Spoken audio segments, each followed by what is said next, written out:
नमस्कार बच्चों, Siddham YouTube channel में आपका हार्दिक स्वागत है, अभिनंदन है। आइए देखिए हम क्लास को आगे बढ़ाते हैं ना। अब तक हमने पढ़ लिया कार्बोहाइड्रेट, प्रोटीन, विटामिन और चौथे नंबर पे चल रहा है न्यूक्लिक एसिड। और न्यूक्लिक एसिड में अपन ने ना यानी न्यूक्लियोटाइड तक पढ़ लिया था ना कि भाई न्यूक्लियोटाइड आपस में जुड़ेंगे तो उससे पॉलीन्यूक्लियोटाइड बनेगा ना। तो दो न्यूक्लियोटाइड के बीच में कौन सा बंध बनता है? फॉस्फोडाइएस्टर बंध। आपको ये याद रखना है ना। अब डीएनए और आरएनए में अंतर है ना, ये पूछा जा चुका है पहले है ना क्वेश्चंस। वैसे बायोलॉजी का है ये ना, हाँ पर अपने केमिस्ट्री में भी दे रखा है ना। हाँ तो डीएनए, और इसको तो ना 10वीं क्लास तक सभी लोग पढ़ते हैं ना। डीएनए व आरएनए में अंतर है ना। डीऑक्सी राइबो न्यूक्लिक अम्ल और राइबो न्यूक्लिक अम्ल में अंतर। डीएनए व आरएनए में अंतर देखिए इंपॉर्टेंट है ना।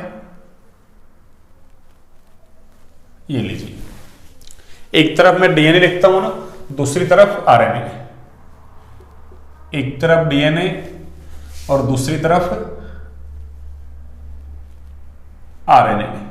ये लीजिए,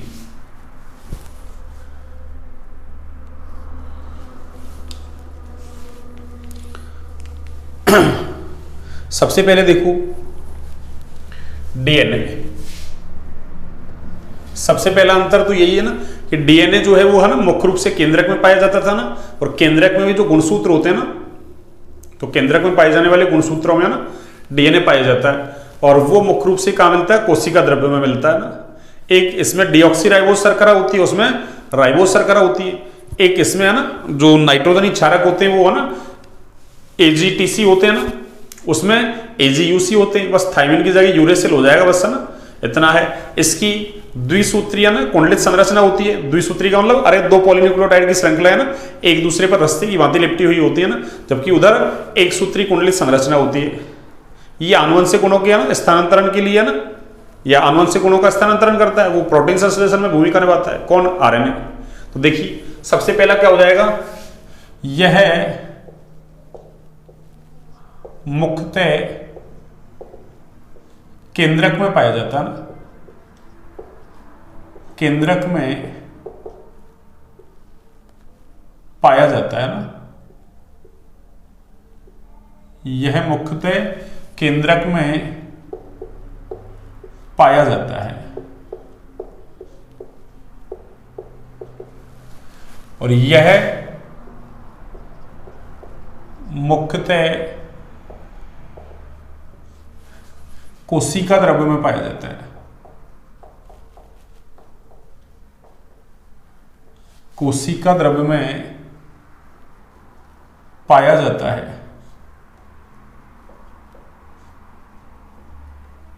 ये बात कल पढ़ी थी अपन ने ना, जो पढ़ा है उसी को लिख रहे हैं ना। अगर 2 नंबर में आ जाए तो 4 अंतर लिख दो ना, 1 नंबर में आए तो 2 अंतर लिख दो, ठीक है ना। यहां है ना, यानी इसमें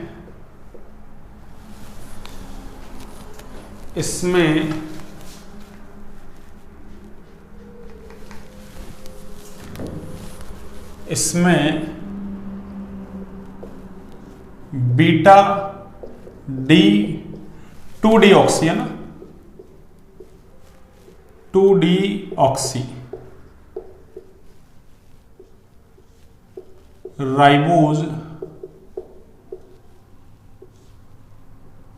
शर्करा पाई जाती है। शर्करा पाई जाती है। इसमें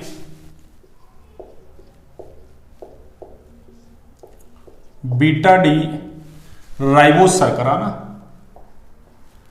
इन सबकी स्ट्रक्चर्स वगैरह बना के आए कल अपना ना। राइबोज शर्करा पाई जाती है ना।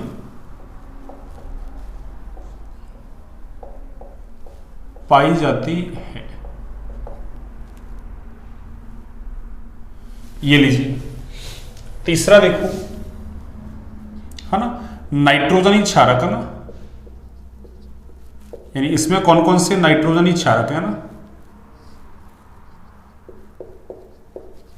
नाइट्रोजनी क्षारक कौन कौन से हैं देखो, यहां AgTC, इससे एडेनिन, जिससे है ना ग्वानिन, टी से थाइमिन, सी से साइटोसिन है ना, एडेनिन, ग्वानिन, थाइमिन और साइटोसिन। जबकि इसमें क्या होगा, थाइमिन की जगह यूरेसिल होगा ना, यानी AgUC है ना, यानी एक तरीके से अंतर कहाँ है, यहाँ इसमें थाइमिन है, इसमें थाइमिन की जगह क्या है, यूरेसिल, बाकी के 3 नाइट्रोजन क्षारक सेम है ना। चौथा अंतर देखिए, हाँ ये तीसरा हो गया ना, नंबर डाल रहा हूं मैं, ये तीसरा नंबर है ना। चौथा देखिए है ना, इसकी यानी डीएनए की है ना, द्विकुंडलित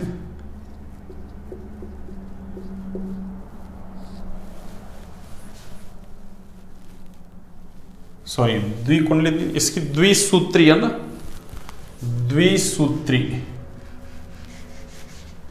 इसकी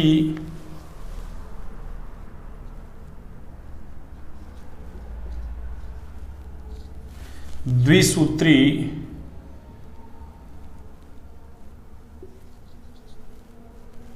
कुंडलित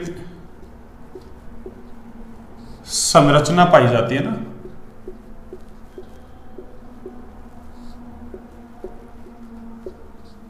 संरचना पाई जाती है। जबकि इसकी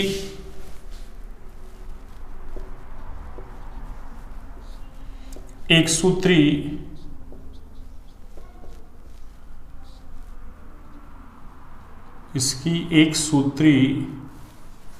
कुंडलित संरचना पाई जाती है ना,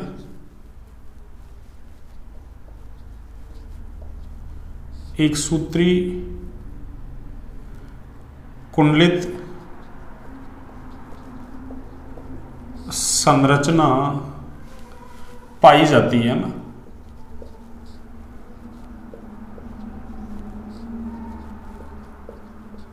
एक सूत्री कुंडलित संरचना पाई जाती है। पांचवा है देखो, यह आनुवंशिक गुणों की स्थानांतरण के लिए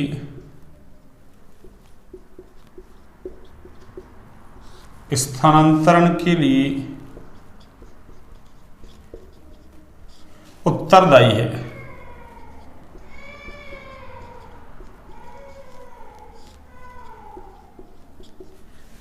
ठीक है ना, यह आनुवंशिक गुणों के स्थानांतरण के लिए उत्तरदायी है ना। यह प्रोटीन संश्लेषण में ना,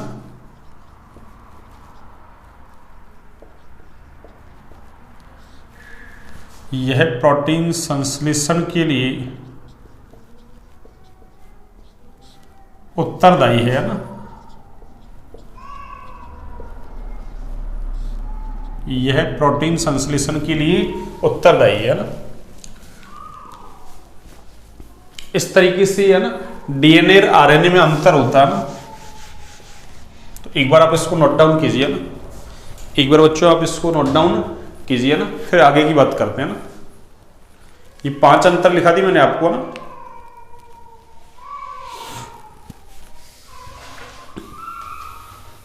हाँ जी, देखिए आगे।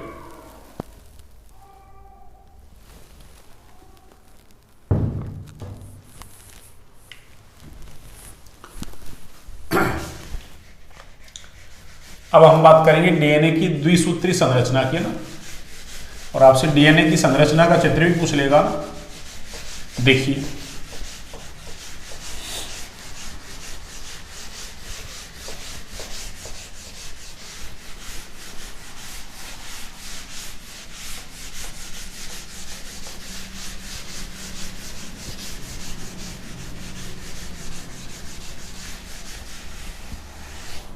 हाँ जी, देखिए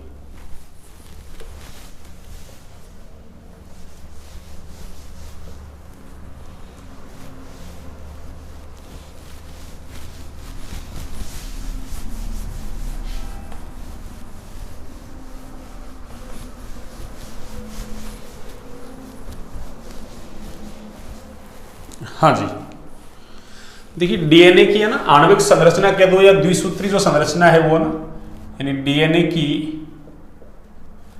आणविक संरचना,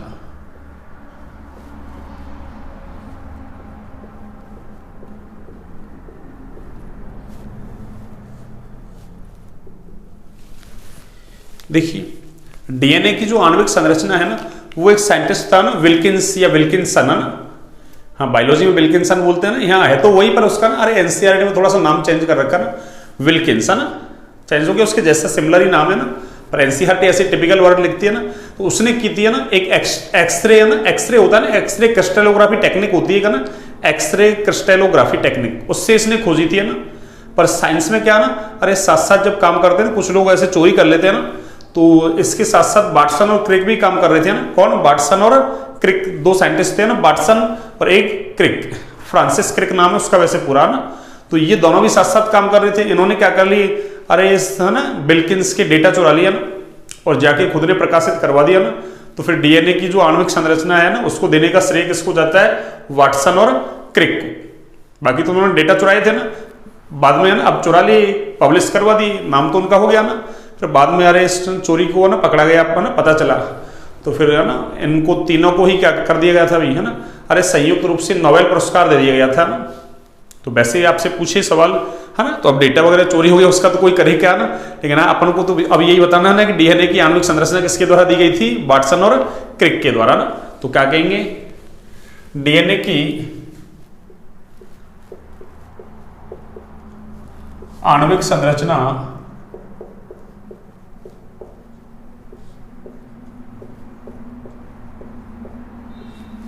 वाटसन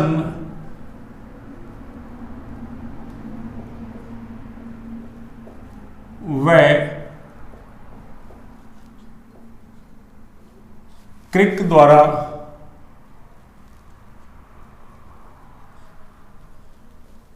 दी गई।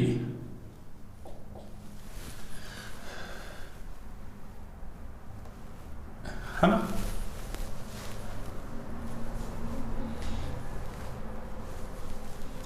डीएनए की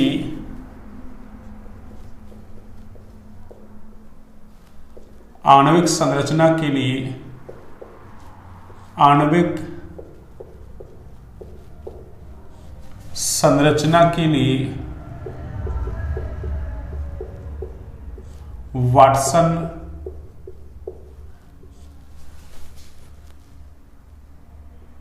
क्रिक व है ना विल्किंस, एनसीईआरटी में क्या लिखा हो, विल्किंस ही है ना,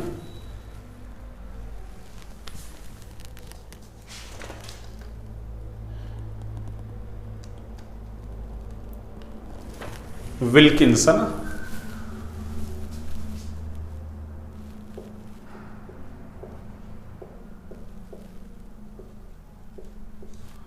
विल्किंस को संयुक्त रूप से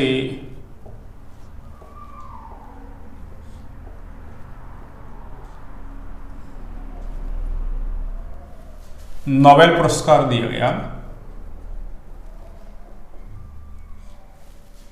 नोबेल पुरस्कार दिया गया।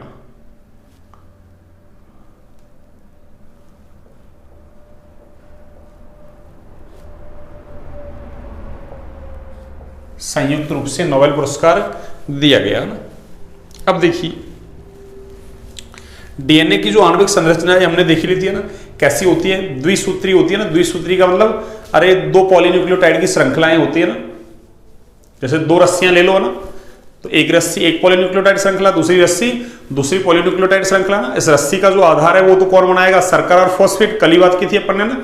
और बीच बीच में कौन जुड़े हुए? नाइट्रोजनी क्षारक, है ना।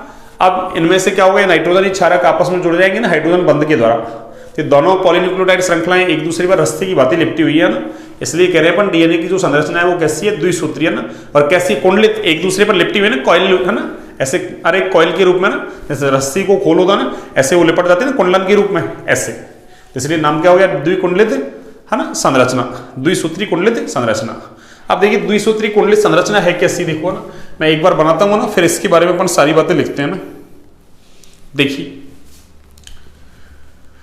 चलिए मैं इधर बनाता हूं ना एक बार डीएनए की आणविक संरचना को ना।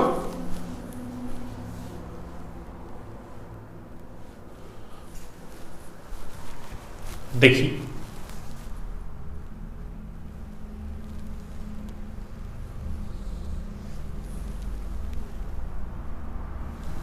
हाँ, दूसरी को मैं ऐसे बना दूंगा ना,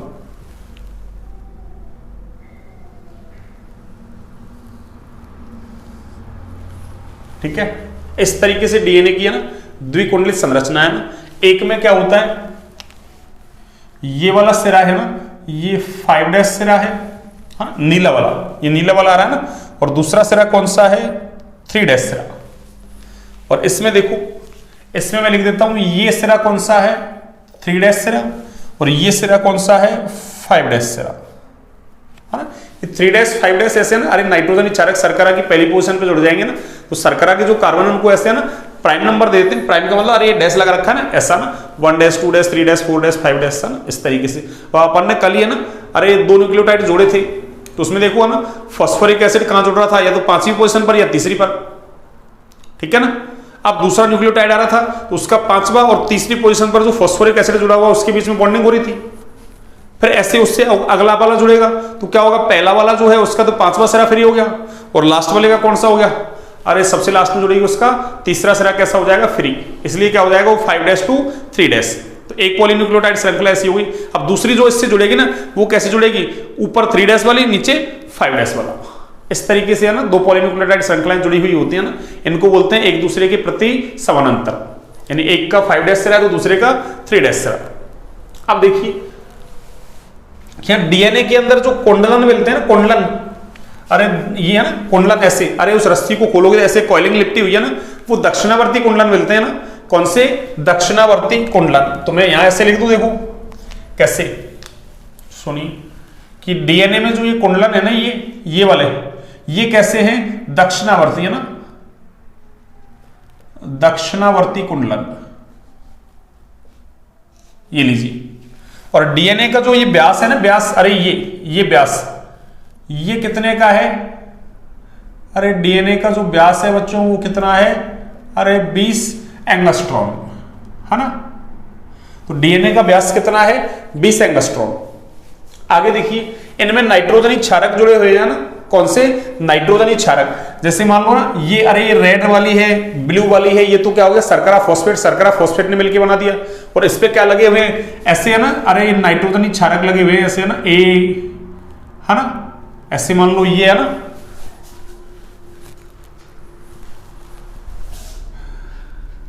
जैसे मान लो ये टी लगा हुआ है, मान लो ना इस पे टी लगा हुआ है ना, ऐसे मान लो इस पे ना, अरे ये जी लगा हुआ है मान लो ना, इस पे ये सी लगा हुआ है मान लो ना, ऐसे यहाँ कोई मान लो ना, अरे ऐसे जी आ गया, फिर मान लो टी आ गया, ए आ गया, सी आ गया, ऐसे है ना। इनमें नाइट्रोजनी क्षारक लगे हुए हैं ना, इनमें क्या लगे हुए बच्चों, नाइट्रोजनी क्षारक। अब देखो जब इसका ए है ना, तो इस दूसरी वाली पॉलीन्यूक्लियोटाइड श्रृंखला पर क्या होगा, अरे इसका जो पूरक क्षार होगा ना, पूरक है ना, पूरक का मतलब जैसे ए का पूरक टी है ना, ए टी के साथ बॉन्डिंग करता है ना, ऐसे जी किसके साथ बॉन्डिंग करेगा, सी के साथ। यानी ए टी के साथ है ना क्या बनाएगा, हाइड्रोजन बंध, और जी सी के साथ बनाएगा। ए टी के साथ 2 हाइड्रोजन बंध बनाता है ना, और जी ग्वानिन साइटोसिन के साथ 3 हाइड्रोजन बंध बनाता है ना। तो अगर इधर ए होगा तो इस वाली पॉलीन्यूक्लियोटाइड श्रृंखला पर क्या होगा, अरे टी होगा।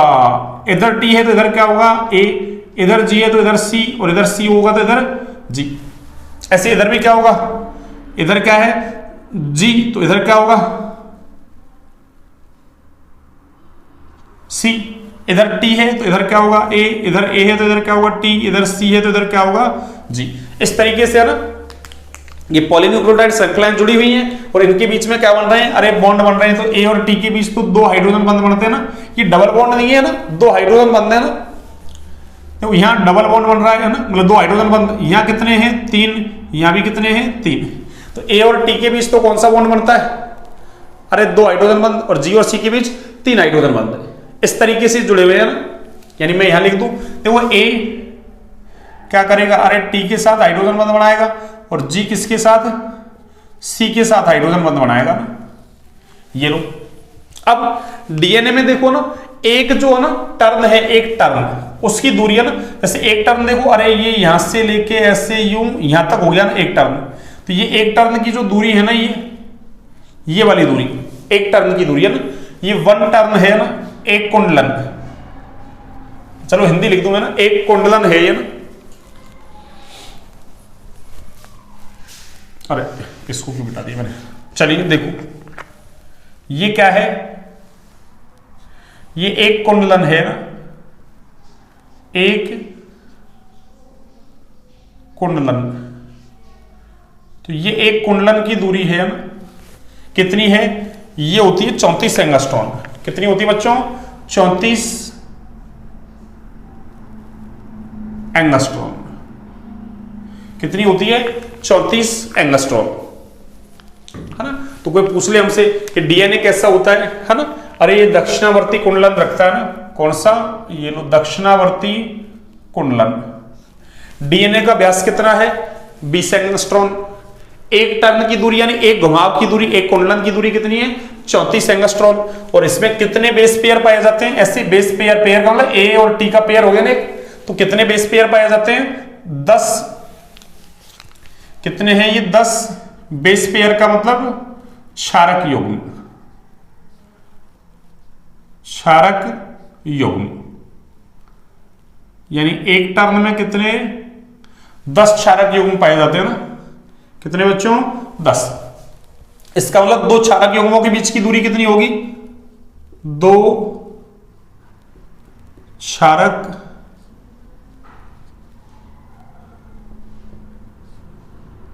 युग्मों के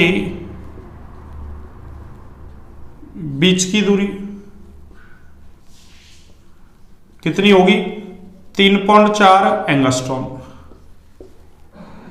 अरे 34 एंगस्ट्रॉन की दूरी में 10 क्षारक युग्म है, तो 2 के बीच की दूरी कितनी होगी, अरे 10 का भाग लगा दो, 3.4 एंगस्ट्रॉन। दक्षिणावर्ती कुंडलन हो गया, ए टी के साथ बॉन्डिंग बनाएगा ना, और जी सी के साथ बॉन्डिंग बनाएगा। ये बॉन्ड कौन से हैं, अरे ये हाइड्रोजन बंध है बच्चों ना, कौन से बंध है ये लो हाइड्रोजन बॉन्ड है ये ना, हाइड्रोजन बॉन्डिंग, यानी हाइड्रोजन बंध बना रहे हैं ना। ये वाले बंध कौन से हैं, ए और टी के बीच 2 हाइड्रोजन बंध, और जी और सी के बीच कितने हैं, 3 हाइड्रोजन बंध। तो ये मैंने ना आपको सब कुछ बता दिया ना।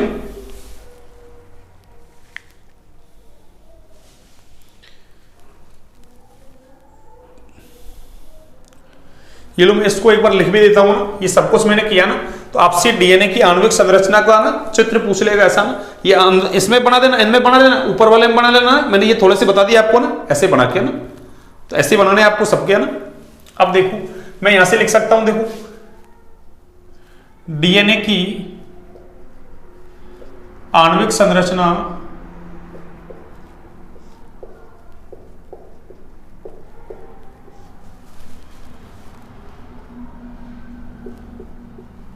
द्विसूत्री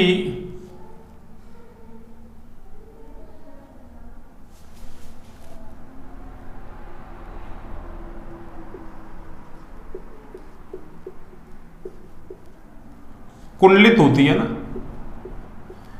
ये 2 सूत्र हैं, 2 पॉलीन्यूक्लियोटाइड श्रृंखलाएं हैं, वो एक दूसरे पर लिपटी हुई है, रस्सी की बात है ना।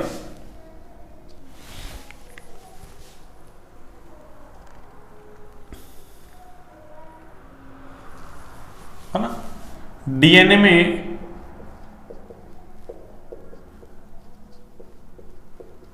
कुंडलन की दिशा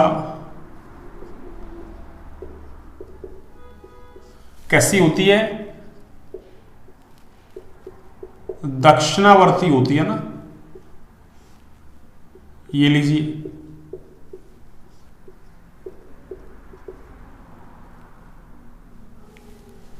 एक डीएनए का व्यास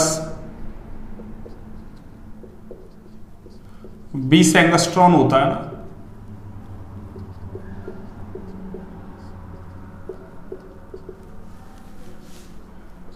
डीएनए में एक घुमाव की दूरी है ना, एक कुंडलन की दूरी, एक घुमाव की दूरी 34 एंगस्ट्रॉम व एक घुमाव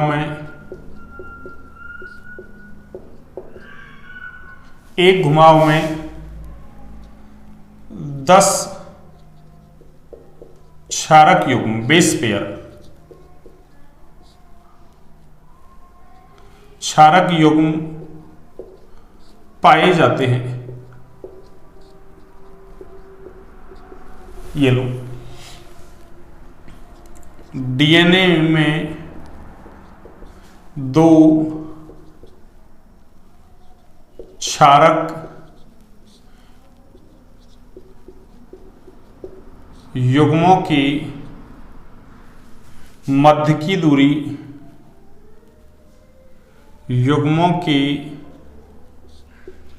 मध्य की दूरी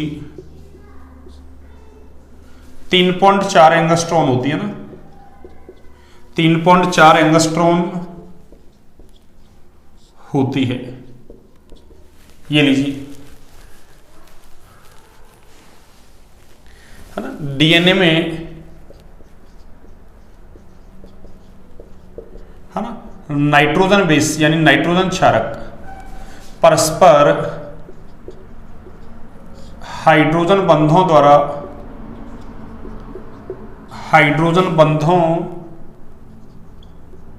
द्वारा जुड़े होते हैं।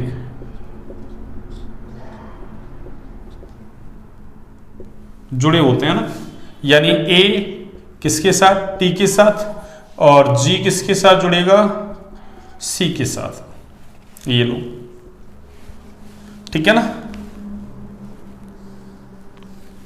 ये लीजिए, तो ये मैंने कुछ है ना छोटी मोटी बातें लिख दी आपके लिए ना,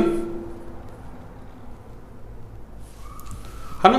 और डीएनए में जो ये क्षारक जोड़े बन रहे हैं ना, क्षारक जोड़े ऐसे, है ना, यानी चाहो तो इसको लिख दो ना, वैसे तो अपने काम का नहीं है ना, याद रखो तो रखना नहीं, कोई जरूरी नहीं है। डीएनए में क्षारक युग्म बनने की क्रिया ना, बायोलॉजी के काम का है ना, युग्म बनने की क्रिया चारगाफ नियम के अनुसार होती है ना, चारगाफ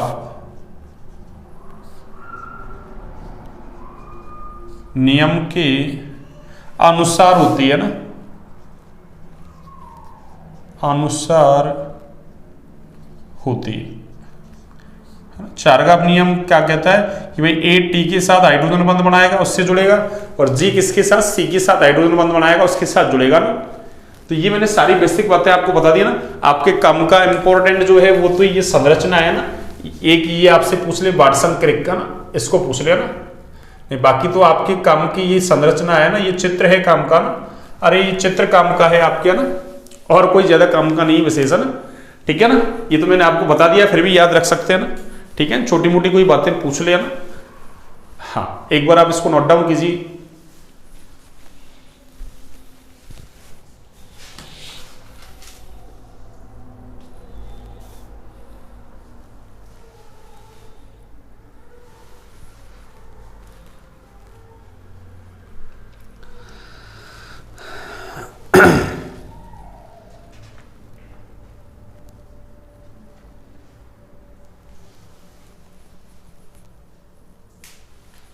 हाँ जी, आपने नोट डाउन कर लिया। देखिए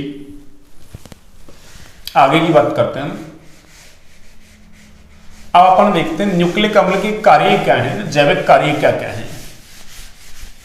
देखिए इसके 2 कार्य हैं ना, अपन को ज्यादा डिटेल में नहीं पढ़ना ना, बायोलॉजी नहीं लगानी अपन को ना, अपन को तो शॉर्ट में दे रखा है ना, शॉर्ट में पढ़ते हैं अपन को ना, आयु में है ना, इसको 2 4 5 10 लाइनों में खत्म कर देते हैं ना, फिर एक टॉपिक आएगा उसको पढ़ेंगे ना,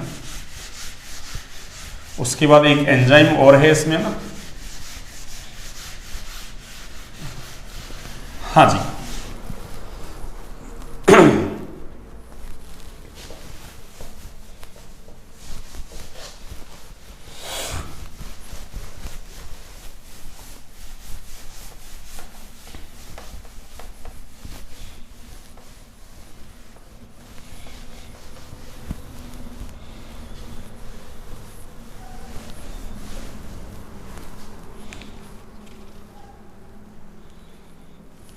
हाँ जी, न्यूक्लिक अम्ल के जैविक कार्य है ना,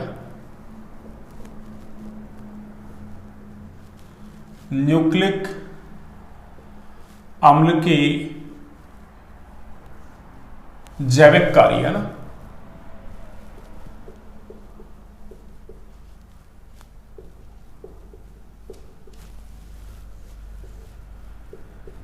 न्यूक्लिक अम्ल के दो है ना प्रमुख जैविक कार्य हैं ना। देखिए मैं यहां लिख देता हूं ना, न्यूक्लिक अम्ल के दो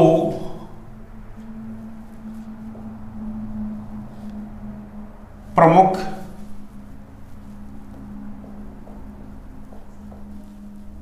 जैविक कार्य हैं ना। देखिए कौन कौन सा है, एक तो है डीएनए का प्रतिकृतिकरण है ना,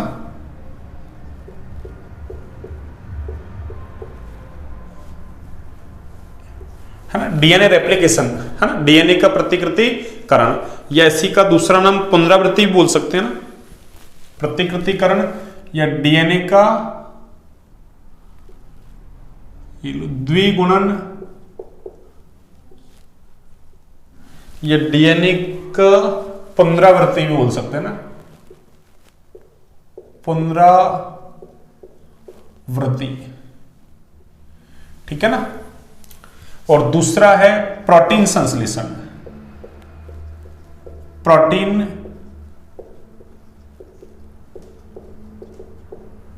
संश्लेषण, ये दो इसके है ना महत्वपूर्ण है ना जैविक कार्य है ना। इसमें से पहला देखते हैं ना, देखिए डीएनए का प्रतिकृतिकरण है ना, डीएनए का प्रतिकृतिकरण,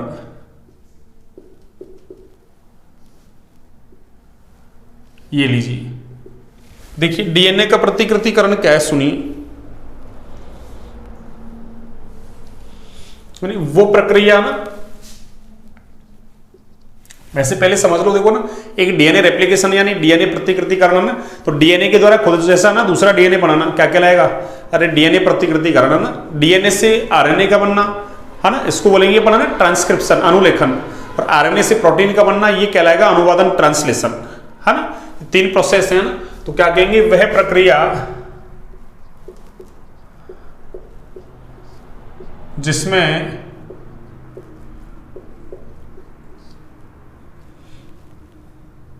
एक डीएनए अणु है, वह प्रक्रिया जिसमें एक डीएनए अणु स्वयं के समान है ना, डीएनए अणु स्वयं के समान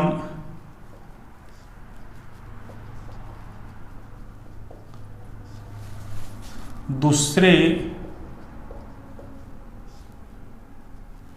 डीएनए अणु का संश्लेषण करता है, संश्लेषण करता है ना। डीएनए, चलो एनसीईआरटी की लैंग्वेज भी लिख दूंगा ना, प्रतिकृतित्व,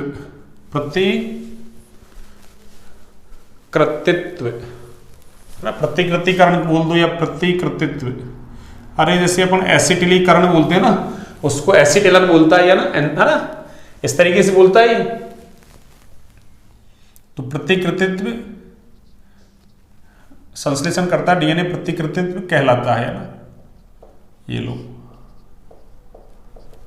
ये लीजिए। तो आपको सिंपल है ना डेफिनेशन याद रखनी है आपको ना, अरे आपको सिंपल डेफिनेशन याद रखनी है बच्चों ना।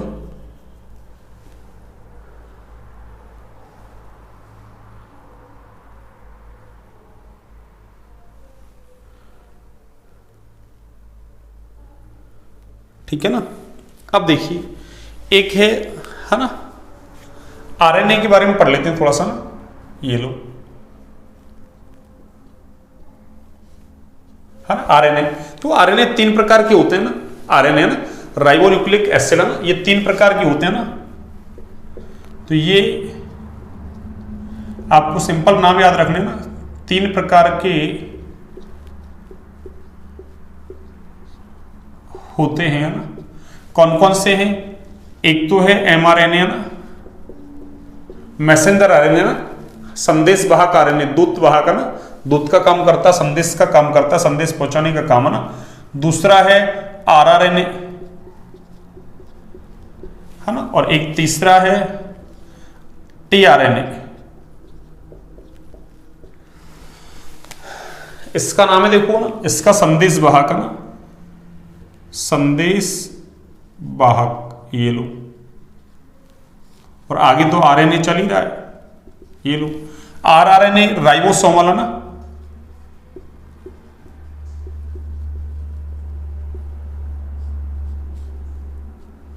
राइबोसोमल आरएनए ना। और एक है टीआरएनए ट्रांसफर आरएनए ना, स्थानांतरण आरएनए। कौन सा बच्चों? स्थानांतरण आरएनए। ये लीजिए, तो ये आरएनए 3 प्रकार के हैं ना। अब मैं लिखता हूं, देखो ये लीजिए,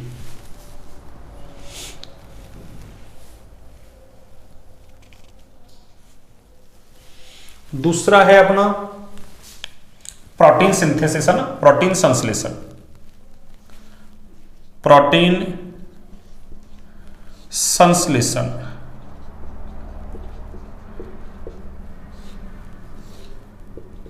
ये लीजिए, प्रोटीन संश्लेषण देखो है ना, ये कोई विशेष प्रोटीन है, उसका संश्लेषण का जो संदेश है ना, अरे वो कहाँ डीएनए में है ना, मतलब डीएनए में रहता है ना संदेश, और डीएनए से वो ना एमआरएनए के द्वारा ना आगे पहुंचेगा ना, ठीक है ना। तो क्या कहेंगे? किसी विशेष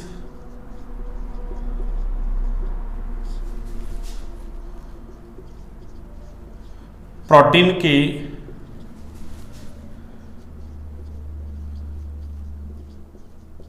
संश्लेषण का संदेश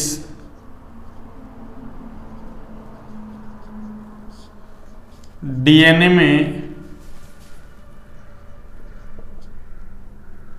निहित होता है।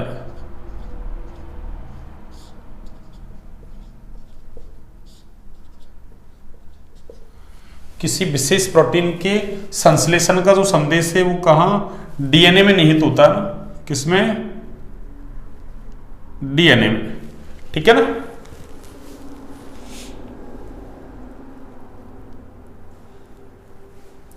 अतः डीएनए से प्रोटीन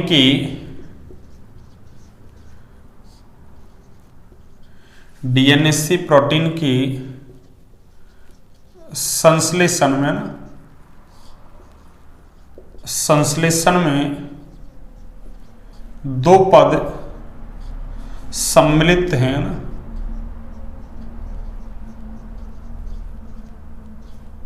सम्मिलित होते हैं।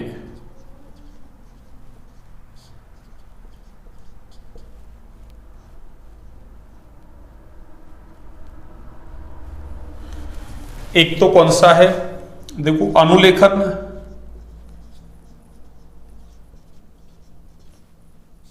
एक तो है अनुलेखन, इसको ट्रांसक्रिप्शन बोलते हैं ना, ट्रांसक्रिप्शन। और दूसरा कौन सा है? अनुवादन।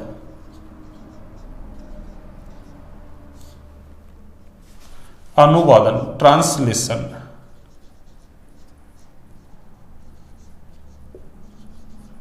एक अनुलेखन, दूसरा है अनुवादन, है ना। अब ये दोनों ही अपन को ना एक बार देखने हैं, एक बार आप इसको नोट डाउन कीजिए ना।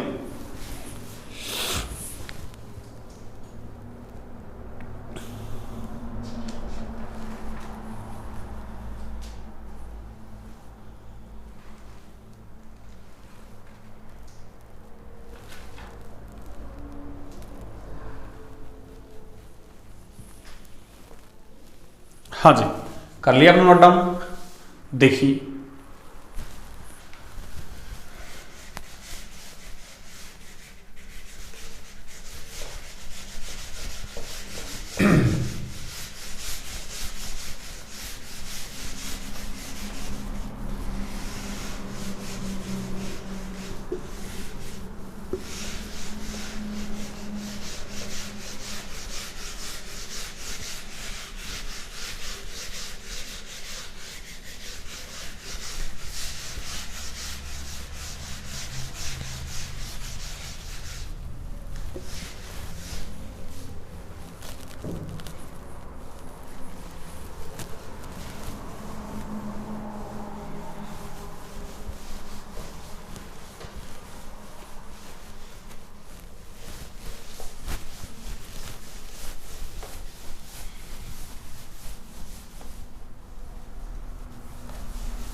हाँ जी, देखिए अनुलेखन है ना, अनुलेखन फर्स्ट,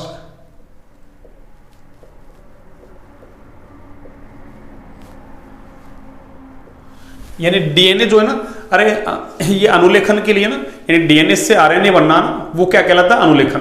पर डीएनए से आरएनए किस पे बनेगा, है ना, डीएनए जो है ना खुद एक टेम्पलेट का काम करेगा, सांचे का काम करेगा ना, तो डीएनए टेम्पलेट पर आरएनए का संश्लेषण है ना, तो क्या कहेंगे,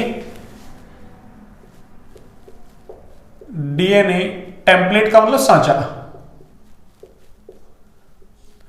टेम्पलेट पर आरएनए का संश्लेषण,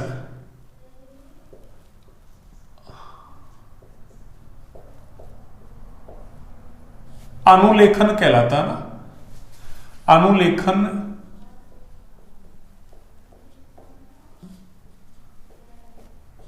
कहलाता है ना, यानी डीएनए टेम्पलेट पर आरएनए का संश्लेषण क्या कहलाएगा, अरे अनुलेखन कहलाएगा ना।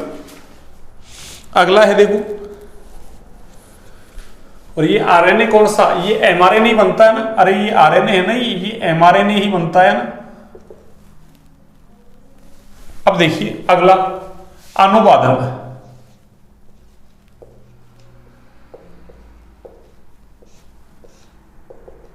अनुवादन को बोलते हैं ट्रांसलेशन, है ना, तो क्या कहेंगे, एमआरएनए द्वारा प्रोटीन का संश्लेषण क्या कहलाएगा, अनुवादन। एमआरएनए द्वारा प्रोटीन का संश्लेषण क्या कहलाएगा बच्चों, अनुवादन। यानी डीएनए की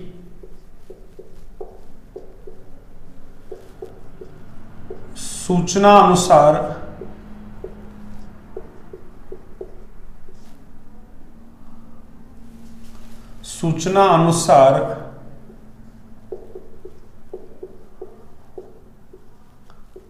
एमआरएनए द्वारा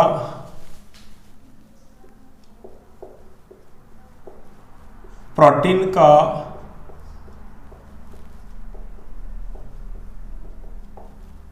संश्लेषण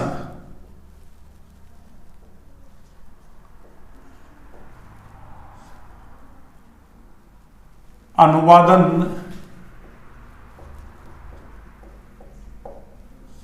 कहलाता है। अभी पीछे लिख के आए थे अपन ना, प्रोटीन संश्लेषण की जो सूचना है ना आरएनए द्वारा, वो डीएनए में निहित होती है ना, तो डीएनए एमआरएनए को सूचना देगा और एमआरएनए क्या कर देगा, प्रोटीन का संश्लेषण, उसको क्या बोलेंगे अपन, अनुवादन। अब देखिए इसको मैं ना शॉर्ट में ऐसे दिखा दूं, देखो ना, फिर डीएनए इसके द्वारा अपने जैसा दूसरा डीएनए बनाना, है ना, एक डीएनए से एमआरएनए का बनना, ये लो, और आरएनए से किसका, प्रोटीन का बनना। देखो ये तो क्या है, अरे ये तो क्या है अपने पास, ये तो प्रतिकृतिकरण है ना, या प्रतिकृतित्व।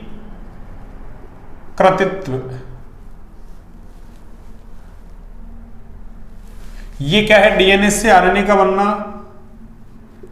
ये है आपके अनुलेखन, ये लीजिए, और ये एमआरएनए से प्रोटीन का बनना, ये क्या है आपके अनुवादन, ये क्या है आपके अनुवादन, ये लीजिए, ये अनुवादन हो गया ना। तो डीएनए से डीएनए का बनना, प्रतिकृतित्व, डीएनए से एमआरएनए का बनना, अनुलेखन, एमआरएनए से प्रोटीन का बनना, अनुवादन। ठीक है ना। तो ये मैंने शॉर्ट में आपको बता दिया सब कुछ जो पढ़ाया था उसको ना। अब देखिए आगे क्या है अपने पास, एक छोटा सा टॉपिक दे रखा है आपके आनुवंशिक कोट है ना, आनुवंशिक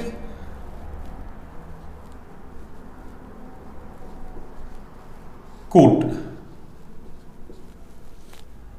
यानी जेनेटिक कोड बोल सकते हैं इसको ना, GENETIC है ना, कोड बोल दो या कोडॉन बोल दो, एक ही बात है ना।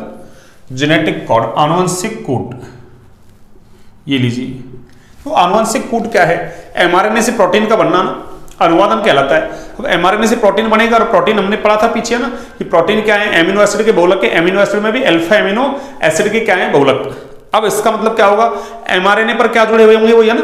अरे एमआरएनए में क्या है, एक पॉलीन्यूक्लियोटाइड की श्रृंखला है, डीएनए में 2 पॉलीन्यूक्लियोटाइड श्रृंखलाएं होती हैं, आरएनए में 1 पॉलीन्यूक्लियोटाइड श्रृंखला होती है। अब वही 1 पॉलीन्यूक्लियोटाइड श्रृंखला, तो उसका आधार तो कौन बनाएगा, शर्करा फॉस्फेट, और उससे क्या जुड़े हुए होंगे, नाइट्रोजन क्षारक। और हमको पता है शर्करा फॉस्फेट और नाइट्रोजन क्षारक मिलकर एक न्यूक्लियोटाइड बनाता है ना। और एक न्यूक्लियोटाइड क्या है, वो एक एमिनो एसिड का सिंबल है ना। ऐसे ही फिर दूसरा न्यूक्लियोटाइड दूसरे एमिनो एसिड का सिंबल है, तीसरा न्यूक्लियोटाइड तीसरे एमिनो एसिड का क्या है, सिंबल। तो ये आनुवंशिक कूट क्या है, अरे ये आनुवंशिक कूट है वही न्यूक्लियोटाइड और एमिनो अम्ल के मध्य संबंध है ना।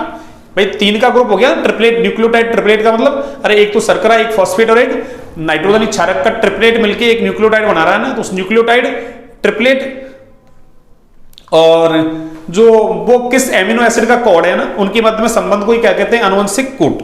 तो मैं डेफिनेशन लिखता हूं इसकी है ना, देखिए न्यूक्लियोटाइड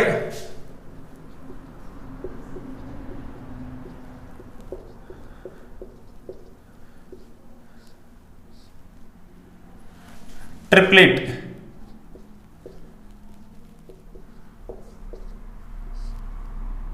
ध्यान रखें, ट्रिपलेट टेम्पलेट में फर्क है, टेम्पलेट सांचा है ना, ट्रिपलेट का मतलब अरे 3 का ग्रुप है ना, त्रिक हिंदी में कहो तो न्यूक्लियोटाइड ट्रिपलेट व एमिनो अम्ल के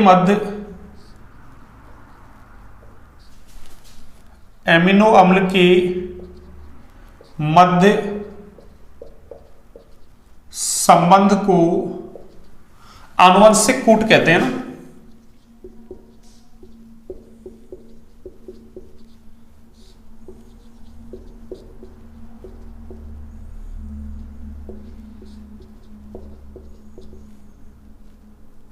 ये आनुवंशिक कूट कहते हैं ना। अरे ऐसे ये अपन ने पढ़ा था ना, शर्करा फिर फॉस्फेट, फिर शर्करा फिर फॉस्फेट, शर्करा फॉस्फेट याद हो आपको। और शर्करा से कौन जुड़ा हुआ है, अरे नाइट्रोजनी बेस, ऐसे नाइट्रोजनी बेस जुड़ा हुआ है ना। तो डीएनए से आरएनए बनेगा, आरएनए इस तरीके के थे, एक पॉलीन्यूक्लियोटाइड श्रृंखला है। अब इसमें देखो ये 3 का ग्रुप बन गया, नहीं नाइट्रोजन क्षारक शर्करा और फॉस्फेट का ग्रुप हो गया। इसको अपन ने क्या कह दिया, न्यूक्लियोटाइड ट्रिपलेट। अब ये एक एमिनो एसिड का कोड है, तो उस न्यूक्लियोटाइड ट्रिपलेट और उस एमिनो एसिड के बीच में जो संबंध है वही क्या है, आनुवंशिक कूट, कि भाई वो न्यूक्लियोटाइड ट्रिपलेट है वो किस एमिनो एसिड का सिंबल है, बस ये संबंधित है। इसी को क्या कह रहे हैं अपन, आनुवंशिक कूट।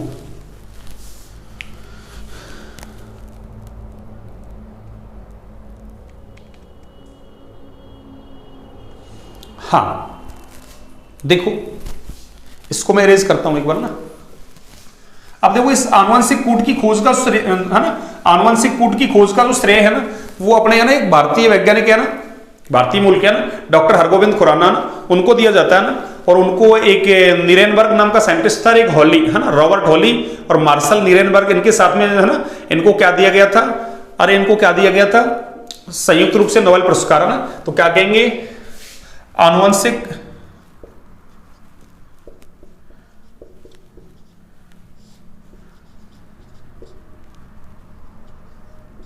कूट की खोज के लिए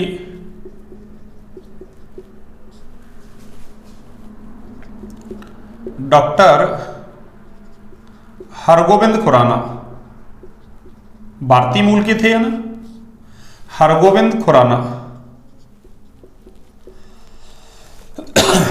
को 1969 में ना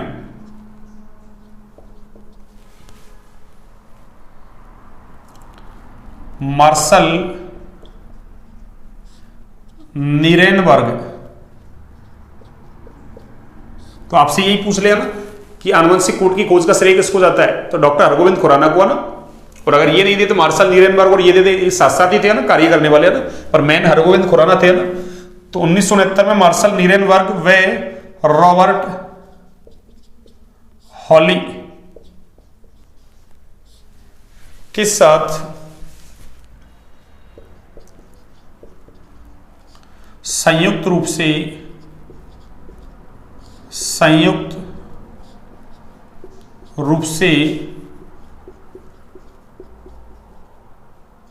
नोबेल पुरस्कार, संयुक्त रूप से नोबेल पुरस्कार दिया गया ना।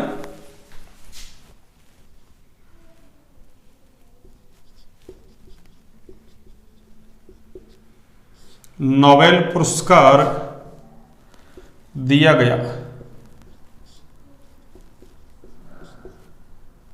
ये लीजिए, ठीक है ना। एक देखो ना, श्रृंखला प्रारंभ ना, श्रृंखला को प्रारंभ करने वाला ना, अरे एमिनो एसिड्स जुड़ेंगे तो उसको प्रारंभ करने वाला कोई ना कोई चाहिए।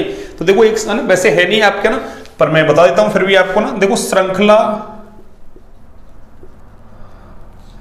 प्रारंभन ना, यानी प्रारंभ करने वाला ना, जो कॉडॉन बोल दो या कूट बोल दो, एक ही बात है ना, कॉडॉन या कूट, वो कौन सा है। देखो श्रृंखला प्रारंभन जो कॉडॉन है ना, वो AUG होता है भैया ना। ये कौन होता है, AUG, है ना। इन तीन का सिंबल हो गया ना। ऐसे श्रृंखला समापन जो है ना, आपसे पूछ ले, श्रृंखला समापन कॉडॉन, ये है कौन सा ना, अरे ये तीन होते हैं भैया ना, कितने, तीन, एक UAA, UAG और एक UGA। इस तीन क्या है, श्रृंखला समापन कॉडॉन है भैया ना। ये कौन से हैं, श्रृंखला समापन कॉडॉन, ठीक है ना। तो श्रृंखला प्रारंभन कॉडॉन, अरे ये मेथियोनिन होता है ना, उसको प्रदर्शित करता है ना, मेथियोनिन को। ये कौन से एमिनो एसिड का ना, अरे AUG जो श्रृंखला प्रारंभन कॉडॉन है, ये किसका सिंबल है, मेथियोनिन का ना। तो ये मेथियोनिन एमिनो एसिड है ना, को प्रदर्शित करता है ना। इसका मतलब, अरे जब भी प्रोटीन का संश्लेषण होता है ना, तो इसका मतलब सबसे पहले कौन जुड़ेगा, अरे श्रृंखला को प्रारंभ कर रहा है ना, तो मेथियोनिन एमिनो एसिड आके जुड़ेगा ना, ठीक है ना। ये मैंने कुछ बातें बता दी है। अब एक DNA फिंगरप्रिंटिंग और रह रहा है ना, उस टॉपिक को, छोटा सा टॉपिक है, उसको रहना पढ़ते हैं ना। एक बार आप इसको नोट डाउन कीजिए ना, जिससे अपना न्यूक्लिक एसिड खत्म हो जाएगा भैया ना, अपना न्यूक्लिक एसिड खत्म हो जाएगा बच्चों ना। एक बार आप इसको नोट डाउन कीजिए फटाक से, जिससे अपना ये खत्म हो जाएगा भैया ना। हाँ जी, कर लिया अपना नोट डाउन। देखिए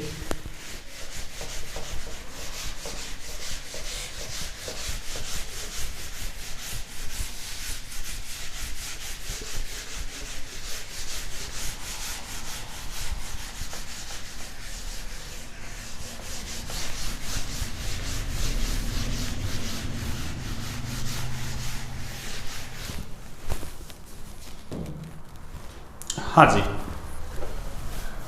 अब अपनी हेडिंग है सबसे लास्ट है ना, मतलब इसमें है ना न्यूक्लिक एसिड में। हाँ जी, DNA है ना, इसको बोलते हैं अंगुली छापन। DNA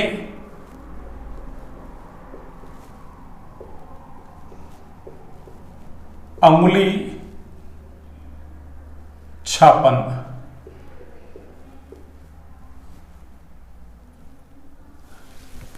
यानी DNA फिंगरप्रिंटिंग है ना।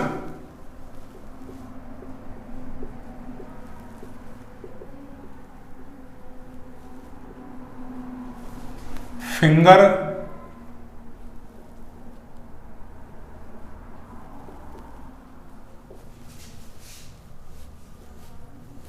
डीएनए अंगुली छापन, डीएनए फिंगरप्रिंटिंग। देखिए डीएनए फिंगरप्रिंटिंग क्या है? अरे जैसे अपने हाथ के फिंगरप्रिंट होते हैं ना, हाथ के फिंगरप्रिंट है ना, अंगुलियों के जो फिंगरप्रिंट है ना, अंगुलियों के टॉप पे है ना फिंगरप्रिंट। अरे आजकल तो फिंगरप्रिंट लगाने का ना, जैसे आधार कार्ड वगैरह बनवाते हो फिंगरप्रिंट लगाते हो ना, तो सबके फिंगरप्रिंट क्या है? अलग अलग। सबके फिंगरप्रिंट क्या है? अलग अलग। लेकिन शल्य क्रिया के द्वारा ना, अरे सर्जरी वगैरह के द्वारा ना, ये फिंगरप्रिंट है इनको बदल सकते हैं ना। तो फिर समस्या आ गई थी ना पहले, ये कानून संबंधी जो भी है ना, अरे कोई एक दूसरे पर ना दावा ठोक दे ना कि भाई ये मेरी पैतृक संपत्ति है ना, या कई अवैध संतान होती है ना, वो दावा ठोक देती है कई बार है ना। हाँ, तो फिर फिंगरप्रिंट को चेंज कर सकते हैं किससे? सर्जरी वगैरह के द्वारा ना, तो फिर तो दिक्कत आ जाएगी। तो इसलिए है ना, फिर है ना साइंटिस्ट वगैरह थे, उन्होंने क्या कर लिया कि भाई जो फिंगरप्रिंट है ना, फिंगरप्रिंट इनकी जगह है ना डीएनए में जो नाइट्रोजन क्षारक जुड़े होते हैं ना, उनके जुड़ने का जो सीक्वेंस है, क्रम है ना, वो सभी व्यक्तियों में है ना यूनिक होता है, अद्वितीय होता है ना, अद्वितीय। सब में अलग अलग होता है ना, सब में एक जैसा नहीं होता। यानी किन्हीं भी दो व्यक्तियों के डीएनए में जो नाइट्रोजन क्षारक जुड़े हुए हैं ना, वो सीक्वेंस एक जैसा नहीं होगा ना, और उसको हम शल्य चिकित्सा के द्वारा बदल भी नहीं सकते ना। तो पहले फिंगरप्रिंट काम में लेते थे, अब उससे तो गड़बड़ होने लगी थी ना, तो बाद में किसको? डीएनए में जो नाइट्रोजन क्षारकों का क्रम था ना, उसको क्या मान लिया था? मतलब ऐसे विवादों के निपटारे के लिए ना, उसको वैलिड मान लिया ना, उसको हम शल्य चिकित्सा के द्वारा नहीं बदल सकते है ना। तो देखिए मैं क्या लिख सकता हूं इसके लिए, डीएनए फिंगरप्रिंटिंग के लिए है ना,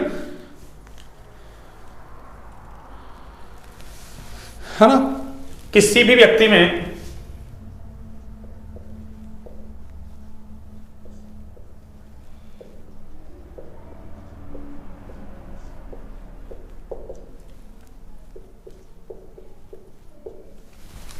व्यक्ति में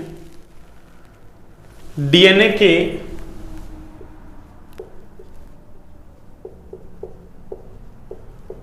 क्षारकों का अनुक्रम, सीक्वेंस,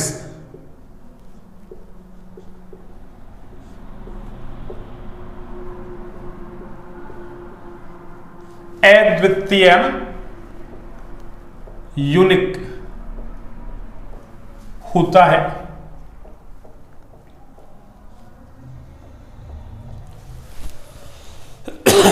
अद्वितीय होता है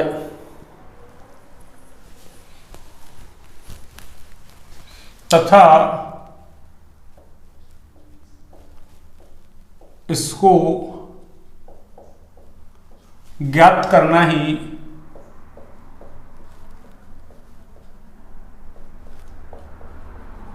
डीएनए अंगुली छापन कहलाता ना।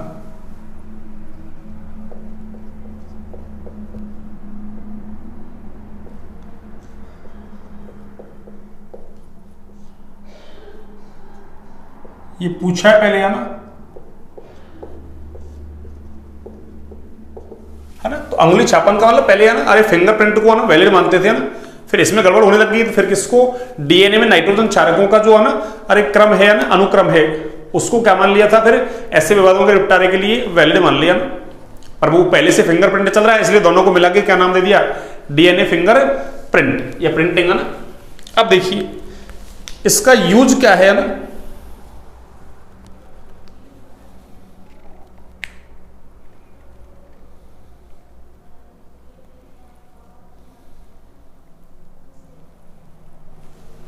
देखिए इसका जो उपयोग है वो ना,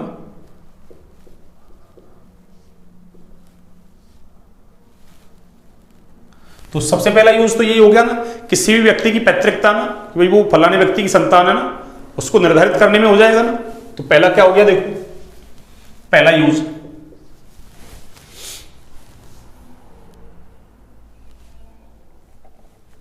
है ना, किसी व्यक्ति की, यानी जो अवैध संतान होती है ना, किसी व्यक्ति की पैतृकता को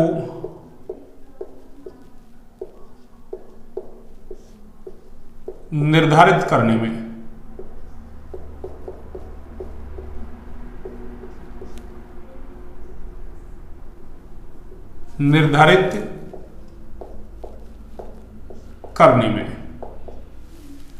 दूसरा देखिए है ना, जो कानून वगैरह है उनमें ना, कोई व्यक्ति अपराधी, किसी का मर्डर कर दिया, किसी का कुछ है ना, उनको पहचानते वो डीएनए फिंगरप्रिंटिंग से पहचानते हैं ना। तो क्या कहेंगे, विधि संबंधी यानी कानून संबंधी, है ना, विधि संबंधी प्रयोगशाला में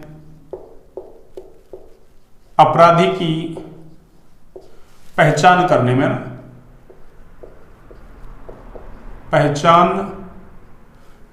में, ये लो। तीसरा देखो, कोई दुर्घटना वगैरह हो जाए ना, उसमें कोई व्यक्ति मर जाए ना, है ना, तो किसी दुर्घटना में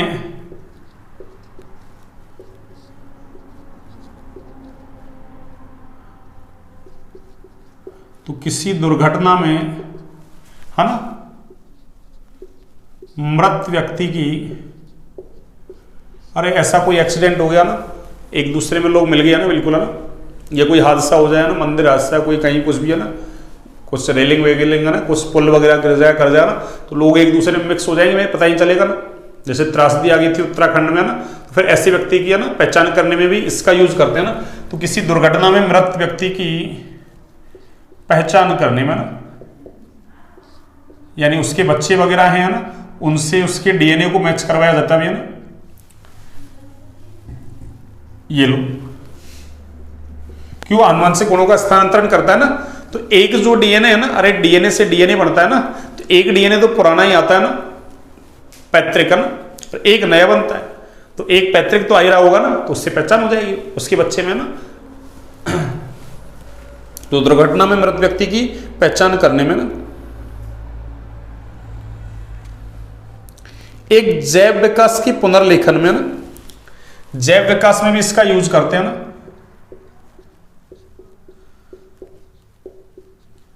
जैव विकास के पुनर्लेखन में,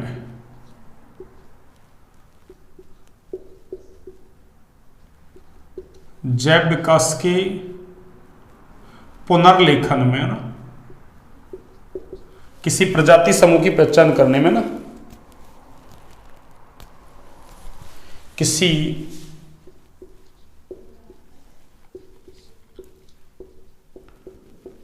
प्रजाति समूह की पहचान करने